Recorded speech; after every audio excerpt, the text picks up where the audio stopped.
आज हमारा जो नेक्स्ट लेक्चर है वो क्या है, मेजरिंग इंस्ट्रूमेंट्स।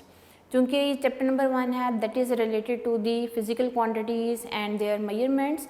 तो मेजरमेंट्स के लिए हमें पता है कि हम इंस्ट्रूमेंट्स यूज़ करते हैं। कुछ इंस्ट्रूमेंट्स जो हैं वो लेंथ मेजरिंग इंस्ट्रूमेंट्स हम इसमें पढ़ेंगे, कुछ इंस्ट्रूमेंट्स हम मास मेजरिंग इंस्ट्रूमेंट्स पढ़ेंगे, कुछ टाइम मेजरिंग इंस्ट्रूमेंट्स पढ़ेंगे। लेकिन आज जो हमने पढ़ना है that is the length measuring instruments. Okay, measuring instruments क्या है? हम इस चैप्टर में चूँकि फिजिकल क्वांटिटीज़ के बारे में पढ़ चुके हैं, और फिज़िकल क्वांटिटीज़ जो हैं वो क्या थी, ऐसी क्वांटिटीज़ जो कि मेजरेबल हैं, ठीक है। और मेजरेबल क्वांटिटीज़ को हम कैसे मेजर करते हैं, with the help of some instrument. और इंस्ट्रूमेंट्स जो हैं वो स्टैंडर्ड्स जो हैं वो हमें प्रोवाइड करता है international bureau on weights and measures, ये हमें प्रोवाइड करता है स्टैंडर्ड्स। उसके बाद फिर इनकी जो है फर्दर कॉपीज़ जो है वो मार्केट तक आती हैं जिनको हम यूज़ करते हैं। चलिए, अब जो है फिजिकल क्वांटिटीज़ बहुत सारी थी, जिसमें से कुछ बेस क्वांटिटीज़ थी, कुछ क्या थी, डिराइव क्वांटिटीज़ हैं। इन सारी क्वांटिटीज़ को मेजर करने के लिए इंस्ट्रूमेंट्स यूज़ होते हैं। हम एग्जांपल लेते हैं कि अगर किसी स्टूडेंट ने अपनी हाइट मेजर करनी है तो वो मेजरिंग टेप यूज़ करेगा, या फिर वो कोई ना कोई स्केल यूज़ करेगा जिससे वो अपनी हाइट क्या कर सकता है, मेजर कर सकता है। आप यहाँ से जाते हो किसी ग्रॉसरी की शॉप पे और वहाँ पे आपने कोई भी चीज़ परचेज़ करनी है तो वहाँ पे उसका मास मेजर होता है, और वो भी मेजर होता है with the help of some electronic instruments, जिसमें इलेक्ट्रॉनिक बैलेंस मौजूद होती हैं जिससे वो मास मेजर होती है। इसका मतलब क्या हुआ कि वो इलेक्ट्रॉनिक बैलेंस जो है ग्रॉसरी शॉप पे जो मौजूद है वो किस चीज़ को मेजर कर रहा है, वो उस ऑब्जेक्ट की मास को मेजर कर रहा है। आप घर में मौजूद हैं, आपने टाइम नोट करना है तो टाइम नोट करने के लिए क्या चीज़ यूज़ होती है, क्लॉक यूज़ करते हो। अब वो क्लॉक किस चीज़ को मेजर कर रहा है, टाइम को मेजर कर रहा है। टाइम क्या थी, फिजिकल क्वांटिटी थी, और जो हमारे पास क्लॉक है या वॉच है वो क्या कहलाएगा, इंस्ट्रूमेंट कहलाएगा, जो कि किस क्वांटिटी को मेजर कर रहा है, जो कि टाइम को मेजर कर रहा है, ठीक है। अगर किसी स्टूडेंट को टेम्परेचर हो जाता है और वो टेम्परेचर किस इंस्ट्रूमेंट से मेजर करेगा, थर्मोमीटर से मेजर करेगा। अब टेम्परेचर क्या हुई, फिजिकल क्वांटिटी थी, और फिजिकल क्वांटिटी में कौन सी क्वांटिटी है, बेस क्वांटिटी है। और जो थर्मामीटर है जो कि उस टेम्परेचर को नोट कर रहा है, मेजर करके एक्यूरेट रीडिंग बता रहा है, वो थर्मामीटर क्या कहलाएगा, मेजरिंग इंस्ट्रूमेंट कहलाएगा। लेकिन किस क्वांटिटी का मेजरिंग इंस्ट्रूमेंट कहलाएगा, दैट इज़ दी टेम्परेचर, ठीक है। तो बहुत सारी फिजिकल क्वांटिटीज़ हैं जिनको मेजर करने के लिए इंस्ट्रूमेंट्स यूज़ होते हैं। तो मेजरिंग इंस्ट्रूमेंट्स क्या होंगे कि an instrument that is use to measure the physical quantity. और फिजिकल क्वांटिटी बहुत सारी हैं, तो हम प्रेशर भी मेजर करते हैं, हम वॉल्यूम भी मेजर कर सकते हैं। तो इन क्वांटिटीज़ को मेजर करने के लिए जो इंस्ट्रूमेंट्स यूज़ होते हैं वो क्या कहलाते हैं, मेजरिंग इंस्ट्रूमेंट्स कहलाते हैं, ठीक है। आज हमने इन मेजरिंग इंस्ट्रूमेंट से रिलेटेड जो है फर्स्ट टॉपिक पढ़े हैं, और वो कौन सा है, मीटर रूल। ये सारे जो आज इंस्ट्रूमेंट हम पढ़ेंगे that is the length measuring instrument.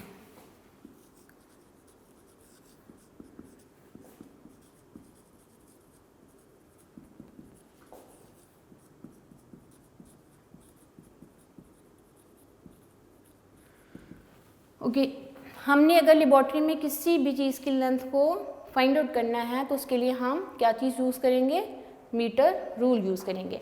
मेरे हाथ में जो है वो एक मीटर रूल मौजूद है, मैं आपको दिखा भी देती हूँ कि हम लेबोरेटरी में ये यूज़ करते हैं एक स्केल जो कि लेंथ मेजर करने के लिए यूज़ होगा, और ये क्या है, मीटर रूल कहलाता है। This is 1 metre long, this is the 1 metre long. इसके ऊपर जो स्केल है, नीचे स्केल देखिए सेंटीमीटर में स्केल है, और ये ऊपर जो स्केल है वो किस में है, इंचेस में है।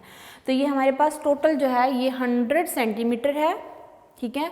और इसमें ऑलमोस्ट जो है वो जो 39 के बाद 39.5 जो है वो इंचेस इसमें मौजूद हैं। तो हमने लेबोरेटरी में जब भी लेंथ मेजर करनी है तो हम ये इंस्ट्रूमेंट यूज़ करते हैं। This instrument is called the metre rule.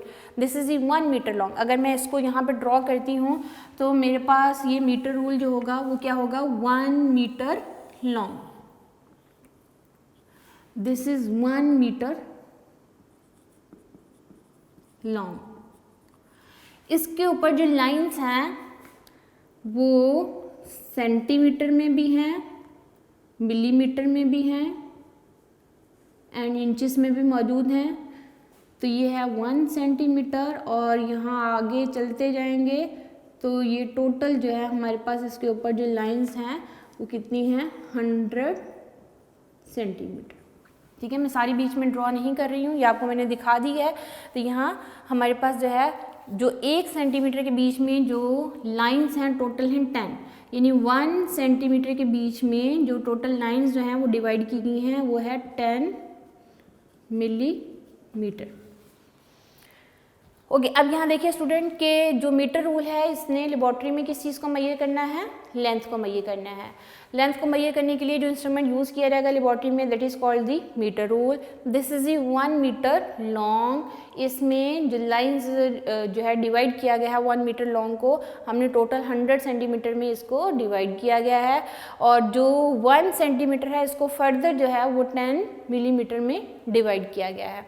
तो यहाँ देखिए कि इसमें जो स्मॉलेस्ट रीडिंग जो है, स्मॉलेस्ट मेजरमेंट जो हम इसकी मदद से ले सकते हैं, तो इसकी एक लाइन वो किस चीज़ को रिप्रेजेंट कर रही है 1 मिलीमीटर। ओके, इसकी एक लाइन किस चीज़ को रिप्रेजेंट कर रही है 1 मिलीमीटर को रिप्रेजेंट कर रही है। तो इसका मतलब क्या हुआ कि जो स्मॉलेस्ट रीडिंग हम इस इंस्ट्रूमेंट की मदद से ले सकते हैं वो कितनी होगी 1 मिलीमीटर होगी। और जो 1 मिलीमीटर है जो स्मॉलेस्ट रीडिंग है वही इसका क्या कहलाएगी, लीस्ट काउंट। लीस्ट काउंट क्या होगा कि वो कम से कम रीडिंग, वो स्मॉलेस्ट रीडिंग, वो स्मॉलेस्ट मेजरमेंट जो कि हम उस इंस्ट्रूमेंट के साथ एक्यूरेटली मेजर कर सकते हैं वो उसका क्या कहलाता है, लीस्ट काउंट कहलाता है। तो अब यहाँ पे इस इंस्ट्रूमेंट का लीस्ट काउंट कितना है 1 मिलीमीटर। या अगर आपने इसको कन्वर्ट करना है सेंटीमीटर में तो कितना होगा 0.1 सेंटीमीटर। 1 मिलीमीटर जो है उसको फर्दर आप डिवाइड कर दीजिए 10 पे तो आपके पास ये सेंटीमीटर में रीडिंग आ जाएगी। तो smallest reading that can be measured with the help of this instrument that is 1 millimetre and 1 millimetre is called the least count of metre rule. ठीक है, अब ये हमारे पास है least count of metre rule. जब भी हमने मीटर रूल को यूज़ करना है किसी भी चीज़ की लेंथ मेजर करने के लिए, तो फॉर एग्जांपल ये मेरे पास एक थ्रेड यहाँ से लेके यहाँ तक और मैंने इसकी मेजर करनी है length with the help of the metre rule. मैं क्या करूँगी, मैं मीटर रूल की मदद से इसकी लेंथ मेजर करूँगी। तो मैं स्टार्टिंग में यहाँ पे स्टार्टिंग पॉइंट और ये मेरा एंडिंग पॉइंट है। ठीक है, यहाँ मैंने सेंटीमीटर में इसकी मेजरमेंट देखनी है। तो बेटा मैंने ना ही लेफ्ट साइड पे होके देखना है ना ही राइट साइड पे होके देखना है, मैं बिल्कुल अपनी आई जो है यहाँ इसके पैरेलल करूँगी और मैं इसकी रीडिंग जो है वो मेजर कर लूँगी दैट इज 43 सेंटीमीटर। तो इस थ्रेड की लेंथ यहाँ पे कितनी है 43 सेंटीमीटर। बिल्कुल आपकी आई जो है उस रीडिंग के पैरेलल होगी तो आप एक्यूरेट मेजरमेंट ले सकती हैं। आप उस रीडिंग के जो है ना लेफ़्ट साइड पे होंगे और ना ही राइट साइड पे जाना है।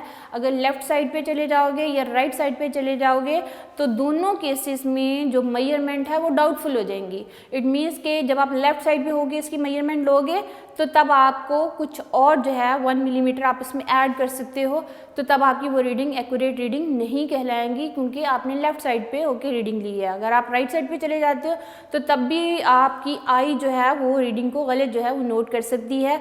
जब भी आपने रीडिंग नोट करनी है तो आपकी एग्जैक्ट रीडिंग के बिल्कुल जो है वो पैरेलल आपकी आई होगी, तो तभी आप एग्जैक्ट जो है एक्यूरेट रीडिंग नोट कर सकते हैं। दिस इज़ द मेथड कि हमने मीटर रूल को यूज़ कैसे करना है। ओके, मीटर रूल क्या था, लेंथ मेजरिंग इंस्ट्रूमेंट, लेबॉर्ट्री में लेंथ को मेजर करने के लिए यूटिलाइज होता है। 1 मीटर लॉन्ग है, इस पे इंचेस में भी लाइंस हैं, सेंटीमीटर में भी है, मिलीमीटर में भी है। हम यूजुअली इसको सेंटीमीटर में या मेजर करते हैं। लेबॉर्ट्री में लेंथ, थ्रेड की लेंथ मेजर होती है या किसी और चीज़ की लेंथ को या हाइट को मेजर किया जाता है। तो यहाँ पे 1 सेंटीमीटर के अंदर मज़ीद जो है वो 10 मिलीमीटर होते हैं। 1 centimetre contain how many millimetre, 10 millimetre. जो स्मॉलेस्ट रीडिंग हम मीटर रूल की मदद से मेजर कर सकते हैं वो है 1 मिलीमीटर, यानी एक लाइन 1 मिलीमीटर को रिप्रेजेंट करेगी। तो 1 लाइन जो है 1 मिलीमीटर है और ये वो स्मॉलेस्ट रीडिंग है that can be measured with the help of the metre rule and this reading is called the least count इस मीटर रूल का कितना होगा 1 मिलीमीटर, उसको सेंटीमीटर में कन्वर्ट करेंगे तो कितना रहेगा 0.1 सेंटीमीटर। और मीटर रूल की मदद से रीडिंग लेने का तरीका क्या क्या है कि हमने किसी भी चीज़ की लेंथ को मेजर करना है तो उसकी एंडिंग जो है पॉइंट जहाँ तक आपने रीडिंग नोट करनी है, आपकी आई उसके बिल्कुल पैरेलल होनी चाहिए, ना ही आई राइट साइड पे और ना ही लेफ्ट साइड पे होनी चाहिए। अगर राइट साइड पे एंड लेफ्ट साइड पे होगी तो रीडिंग्स क्या हो जाएंगी, डाउटफुल हो जाएंगी। तो ये था हमारे पास length measuring instrument, that is the metre rule. अब हम इसी से रिलेटेड जो है वो next topic length measuring instrument पढ़ते हैं, that is the measuring tape. इसी से रिलेटेड जो है लेंथ मेजरिंग इंस्ट्रूमेंट में मेजरिंग टेप।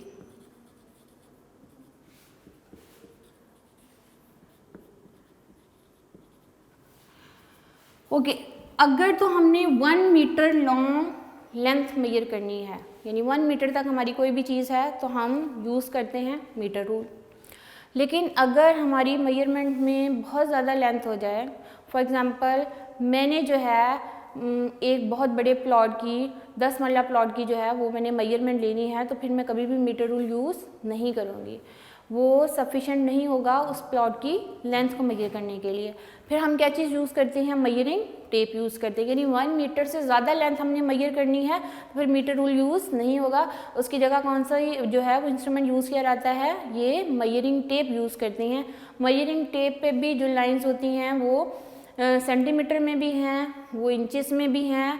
तो वहाँ पे हमने जितनी लेंथ मेजर करनी होती है, अगर तो हमने इंचेस में मेजर करनी है तो हम इंचेस में रीडिंग नोट कर सकते हैं, अगर हमने सेंटीमीटर में मेजर करनी है तो सेंटीमीटर में भी मेजर हो सकती हैं। तो आपने अक्सर देखा होगा ब्लैक स्मिथ भी यूज़ करते हैं, कारपेंटर भी यूज़ करते हैं। हर वो पर्सन जिसने 1 मीटर से ज़्यादा लेंथ जो है वो मेजर करनी हो तो यूजुअली हम मीटर रूल के बजाय कौन सा इंस्ट्रूमेंट यूज़ करेंगे, मेजरिंग टेप यूज़ करेंगे।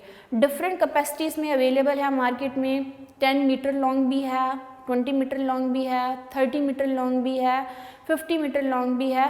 तो ये यूजुअली प्लास्टिक में भी, प्लास्टिक स्ट्रैप में भी, मेटल की स्ट्रैप में भी, या फिर कॉटन की जो स्ट्रिप्स जो है उसके ऊपर भी ये पूरी जो है ग्रेजुएशन जो है वो लाइन से एम्बेडेड होती हैं। हम वहाँ से क्या कर सकते हैं, इसको किसी भी चीज़ की लेंथ को मेजर कर सकती हैं।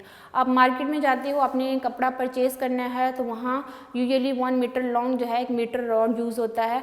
लेकिन अगर हमने बहुत ज़्यादा लेंथ मेजर करनी हो तो फिर हम मीटर रॉड की बजाय क्या चीज़ यूज़ करेंगे, मेजरिंग टेप यूज़ करेंगे। तो यूजुअली कारपेंटर यूज़ करेंगे, ब्लैक स्मिथ यूज़ करते हैं, और भी पर्सन जहाँ पे रिक्वायरमेंट होगी कि हमने लॉन्ग लेंथ में ये करनी है ग्रेटर देन 1 मीटर, तो इन दैट केस हम फिर क्या यूज़ करेंगे, मेजरिंग टेप यूज़ करेंगे। ये दो जो है हम पढ़ चुके हैं यूजुअली लेंथ मेजरिंग इंस्ट्रूमेंट जो कि आम ऑर्डिनरी लाइफ में यूज़ किए जाते हैं। लेकिन अगर बहुत ज़्यादा स्मॉलर लेंथ मेजर करनी हो, हमने एक्यूरेसी 1 मिलीमीटर से ज़्यादा लेनी हो तो फिर हम metre rule and measuring tape use नहीं करते। मीटर रूल का लीस्ट काउंट क्या था, 1 मिलीमीटर। मेजरिंग टेप का भी लीस्ट काउंट क्या है, 1 मिलीमीटर। तो अगर आप इससे कोई पूछे what is the least count of measuring tape, तो इसका लीस्ट काउंट कितना होता है, 1 मिलीमीटर। अगर आप इसको सेंटीमीटर में कन्वर्ट करोगे तो वो कितना आएगा, 0.1 सेंटीमीटर। यानी मेजरिंग टेप का लीस्ट काउंट कितना है, 1 मिलीमीटर। सेंटीमीटर में कितना है, 0.1 सेंटीमीटर। मीटर रूल का भी लीस्ट काउंट कितना है, 1 मिलीमीटर एंड 0.1 सेंटीमीटर। तो जो स्मॉलेस्ट रीडिंग हम मेजरिंग टेप से मेजर कर सकते हैं वो 1 मिलीमीटर होगी। इससे हम जो है कम मेजरमेंट नहीं ले सकते, यानी 1 मिलीमीटर से बिलो जो मेजरमेंट होगी वो हम ना तो मीटर रूल से ले सकते हैं ना ही मेजरिंग टेप से ले सकते हैं। अगर हमने 1 मिलीमीटर से कम जो है मेजरमेंट लेनी हो या हमने एक्यूरेसी 1 मिलीमीटर से ज़्यादा करनी हो तो फिर हम और इंस्ट्रूमेंट यूज़ करते हैं, और वो इंस्ट्रूमेंट जो लेबॉर्ट्री में हम यूज़ करते हैं यूजुअली डायमीटर मालूम करने के लिए, वो क्या है, वर्नियर कैलिपर। और इंस्ट्रूमेंट यूज़ करते हैं किसी भी स्ट्रिप की, किसी भी नेल की थिकनेस को फाइंड आउट करने के लिए, वो है स्क्रू गेज। ये 4 इंस्ट्रूमेंट हम अपनी इस बुक में पढ़ेंगे, metre rule, measuring tape, vernier calliper and screw gauge. आज के टॉपिक में हमने 2 इंस्ट्रूमेंट पढ़े हैं, that is the metre rule and measuring tape. ये लेंथ मेजरिंग इंस्ट्रूमेंट्स हैं। तो हम इंशाल्लाह नेक्स्ट लेक्चर में जो है वो डिटेल पढ़ेंगे वर्नियर कैलिपर की, और वर्नियर कैलिपर को कंप्लीट जो है वो हम एक्सपेरिमेंटली कैसे यूज़ करते हैं, उसकी कंस्ट्रक्शन क्या है, उसकी वर्किंग क्या है, वो हम डिटेल के साथ पढ़ेंगे। नेक्स्ट जो है वो length measuring instrument vernier calliper हम अपने नेक्स्ट लेक्चर में पढ़ेंगे। आज के लिए हमने 2 इंस्ट्रूमेंट पढ़े हैं, measuring tape and metre rule. दोनों का लीस्ट काउंट कितना था, 1 मिलीमीटर एंड 0.1 सेंटीमीटर। यानी आपसे अगर एमसीक्यू मिलीमीटर में पूछा जाएगा किस पर टिक करोगे, 1 मिलीमीटर पे। अगर आपसे जो है वो सेंटीमीटर में पूछी जाती है कोई ऑप्शन जो कि मीटर रूल या मेजरिंग टेप का लीस्ट काउंट पूछा जाएगा, तो फिर आप किस पर टिक करोगे, 0.1 सेंटीमीटर पर टिक करोगे। तो इंशाल्लाह जो है हम नेक्स्ट लेक्चर में जो है वो नेक्स्ट इंस्ट्रूमेंट जो कि हम पढ़ेंगे वर्नियर कैलिपर से रिलेटेड, उसके साथ हाज़िर होंगे। तब तक के लिए अल्लाह हाफ़िज़। मेजरिंग टेप हमने पढ़ी है, अभी हमने मीटर रूल पढ़ा है जो कि लेंथ मेजरिंग इंस्ट्रूमेंट है। अब हमारे पास जो टाइम है उसमें हम जो है रिमेनिंग 1-2 न्यूमेरिकल्स जो हैं जो कि हम अपने पिछले लेक्चर में 1.1, 1.4 एंड 1.5 न्यूमेरिकल्स कर चुके हैं। आज हम करते हैं 1.2 न्यूमेरिकल एंड 1.3 न्यूमेरिकल। ओके, ये न्यूमेरिकल की जो स्टेटमेंट है वो क्या है, how do prefixes micro, nano and pico are related to each other. ये आपस में किस तरह रिलेट करते हैं आपने बताना है। इसको सॉल्व करके तो सबसे पहले तो हमें पता होना चाहिए कि 1 माइक्रो किसके इक्वल है। 1 माइक्रो किसके इक्वल होता है, 10 की पावर -6 के इक्वल। ठीक है, इसको फर्स्ट इक्वेशन का नाम दे देते हैं। 1 नैनो किसके इक्वल है, 1 नैनो जी 10 की पावर -9 के इक्वल है। ये हम प्रीफिक्सेस में चीज़ें पढ़ चुके हैं। 1 पिको 10 की पावर -12 के इक्वल है। 1 माइक्रो 10 की पावर -6, 1 नैनो 10 की पावर -9 एंड 1 पिको किसके इक्वल है, 10 की पावर -12। तो हमने देखना है कि इनका आपस में क्या रिलेशन है। चलिए हम फर्स्ट इक्वेशन से स्टार्ट करते हैं कि 1 माइक्रो इज इक्वल टू 10 की पावर -6। ओके, मल्टीप्लाई करते हैं इसको बाय 10 की पावर -3 ऑन बोथ साइड्स। किसी चीज़ को हमने अपनी मर्जी से मल्टीप्लाई करना हो या डिवाइड करना हो तो फिर उस इक्वेशन के एक साइड पे नहीं बल्कि दोनों साइडों पे मल्टीप्लाई होगा या फिर डिवाइड होगा। ओके, हम मल्टीप्लाई कर रहे हैं 10 की power -3 on both sides of equation 1।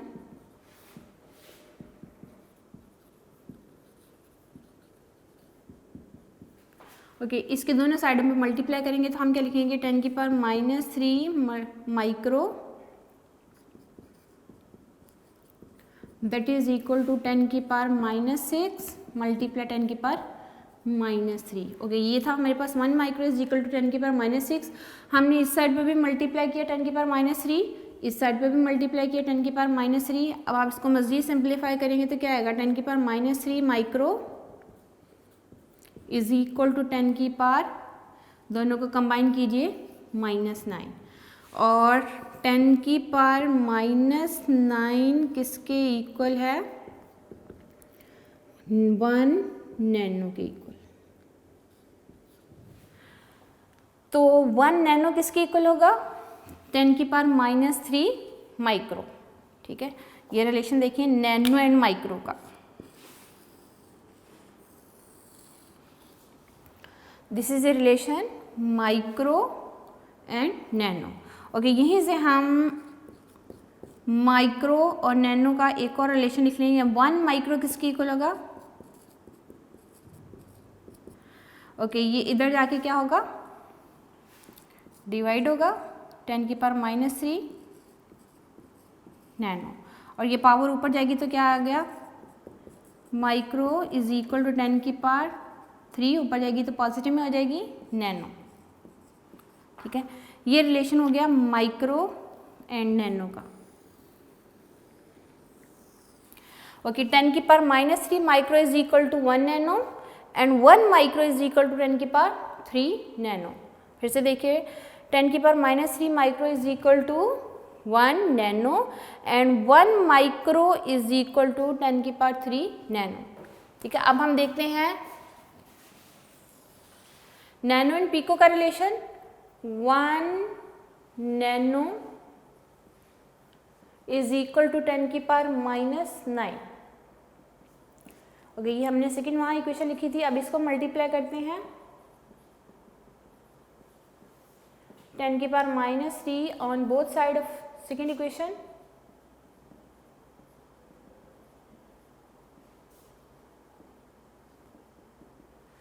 इस साइड में भी मल्टीप्लाई कीजिए तो क्या आएगा, 10 की पावर -3 नैनो, यानी 1 नैनो के साथ हमने किसको मल्टीप्लाई कर दिया, 10 की power -3, that is equal to 10 की पावर -9, इसके साथ भी मल्टीप्लाई कर देंगे 10 की पावर -3, तो ये क्या आ जाएगा, 10 की power -3 nano is equal to, इनकी बेस सेम है, पावर कंबाइन कीजिए, 9 + 3 कितना आ जाएगा, -12, और 10 की पावर -12 किसके इक्वल है बच्चों, that is equal to 1 pico.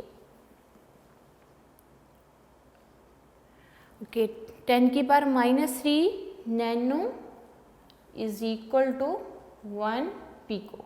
अब हम इसको एक और तरह भी लिख सकते हैं, 1 नैनो किसके इक्वल होगा, यहाँ से आप इसको पावर को उधर ले जाएंगे तो क्या आएगा, 1 नैनो इज इक्वल टू, ये पावर इधर आके क्या हो जाएगी, डिवाइड हो जाएगी। अब ये पावर ऊपर लेके जाइए तो क्या आएगा, पावर ऊपर लेके जाएंगे तो 10 की पावर +3 पिको। ओके, ये आपके पास आ गया जी 1 नैनो एंड पिको का रिलेशन, और यहाँ पे भी आपके पास रिलेशन है जी नैनो एंड पिको का, 10 की power -3 nano is equal to 1 pico, या हम ये कह सकते हैं 1 नैनो इज इक्वल टू 10 की पावर 3 पिको। ये है नैनो एंड पिको का रिलेशन, और ये क्या है, माइक्रो एंड नैनो का रिलेशन। इस तरह हम किसी भी प्रीफिक्सेस के आपस में रिलेशन को फाइंड आउट कर सकते हैं। ठीक है, ये हमारा न्यूमेरिकल है 1.2, how do prefixes micro, nano and pico are related to each other. 10 की power -3 micro is equal to 1 nano, and 1 nano is equal to 10 की पावर 3 पिको। ठीक है, इस तरह से हम जो है इनको आपस में रिलेट कर सकते हैं। ओके, अब हम 1.3 न्यूमेरिकल करते हैं, काफ़ी इंपॉर्टेंट है ये न्यूमेरिकल, अक्सर पूछ लिए जाते हैं एग्जाम में। ओके जी, नेक्स्ट न्यूमेरिकल हम देखते हैं 1.3। Your hair grow at the rate of 1 millimetre per day, find the growth rate in nanometre per second. 1.3 numerical में वो हमें जो गिवन डाटा है वो क्या है, हेयर ग्रोथ रेट, यानी वो कहता है कि आपकी हेयर की ग्रोथ 1 मिलीमीटर पर डे है, यानी 1 डे में कितने मिलीमीटर ग्रो कर रहा है, 1 मिलीमीटर। आपने हेयर ग्रोथ रेट को फाइंड आउट करना है नैनोमीटर पर सेकेंड में। ठीक है, तो जो गिवन है आपके पास वो क्या है, rate of hair growth, rate of hair growth, that is equal to 1 millimetre per day. आप इसको ये भी लिख सकते हो 1 mm पर डे। ठीक है, यहाँ से ये हमारे पास गिवन है, हम इसी से आगे सिंप्लीफाई करते जाएंगे तो हम नैनोमीटर पर सेकेंड में चले जाएंगे। ओके, अब rate of hair growth 1 millimetre per day है, तो 1 मिलीमीटर को चेंज कीजिए, मैं यहाँ हिंट भी लिख देती हूँ बेटा, 1 मिलीमीटर इज इक्वल टू 10 की पावर -3 मीटर। ठीक है, और डे को भी चेंज करेंगे किसमें, सेकेंड में। 1 डे में 24 आवर्स होते हैं, 1 आवर में 60 मिनट्स हैं, एंड 1 मिनट में कितने सेकेंड होते हैं, 60।